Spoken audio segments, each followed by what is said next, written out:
We have more news coming in about the Bihar elections. CEC officials take stock of poll preparedness. Election Commission to meet officials from enforcement agencies.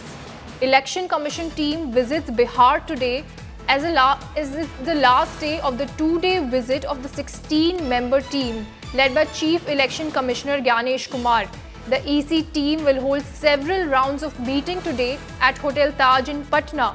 The EC team will meet the officials from enforcement agencies from 9:30 a.m. to 11 a.m., meeting with CEO, SPNO and CAPF nodal officers from 11:30 a.m. to 12 p.m., meeting with the Chief Secretary, DGP and other senior officials from 12 to 1. And then at 2 p.m., the EC will hold a press conference to provide information on election preparedness. The CEC and two election commissioners will return to Delhi on Air India flight at 4:10 p.m. This is the Election Commission in Bihar checking the preparedness of before the elections. For more on that, we have Shashi Bhushan joining in. Shashi, हम देख रहे हैं कि election commission फिलहाल बिहार में है, वो check करे कि कितना प्रिपेयर्डनेस है बिफोर द इलेक्शंस. आज 2 बजे उनकी प्रेस कॉन्फ्रेंस भी है, और हमें आप क्या बता सकते हैं? 10 सदस्यीय टीम है जैसिका, जो 2 दिनों के बिहार दौरे पर है और आज आखिरी दिन है, तो जाहिर तौर से आज सुबह से बैठकों का दौर शुरू होगा. सबसे पहले 9:30 बजे से जो बैठक होगी उसमें तमाम जो प्रवर्तन एजेंसियां हैं उन एजेंसियों के प्रतिनिधियों के साथ बैठक होगी, क्योंकि बड़ी भूमिका हो जाती है चुनाव के समय में इन एजेंसियों की.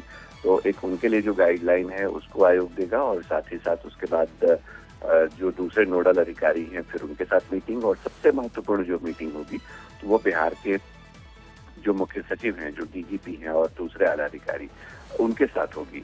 और ये आखिरी मीटिंग होगी, और इसके बाद 2 बजे आयोग की तरफ से आधिकारिक सूचना जो आ गई है, 2 बजे पटना के होटल ताज में प्रेस कॉन्फ्रेंस की जाएगी. बताया जाएगा कि बिहार में चुनाव आयोग की तैयारियां क्या हैं, जो विधानसभा चुनाव आगे कराए जाने हैं उसको लेकर के.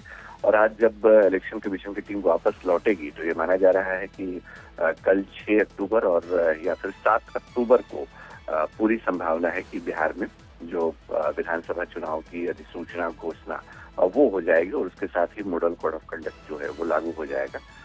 कल जो मीटिंग का दौर चला उसमें हमने देखा पॉलिटिकल पार्टियां जो हैं 12 अलग अलग राजनीतिक दलों के साथ आयोग में चर्चा करी थी, और उसमें ज्यादातर राजनीतिक दलों का यह कहना था कि बिहार में जो विधानसभा चुनाव है वो 1 से 2 चरणों में कराया जाए.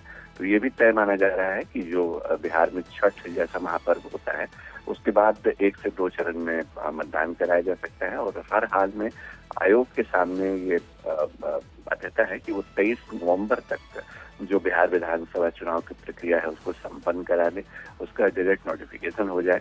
तो इस लिहाज से देखा जाए तो ये माना जा सकता है कि जो 28 दिन का पूरा टेन्योर होता है चुनाव की अधिसूचना जारी होने के बाद, तो 4 नवंबर के बाद बिहार में वोटिंग कराई जा सकती है.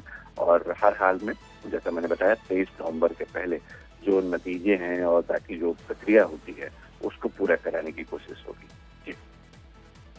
Can soon expect the dates of the Bihar elections that might get released very soon. Thank you so much for joining in, Shashi.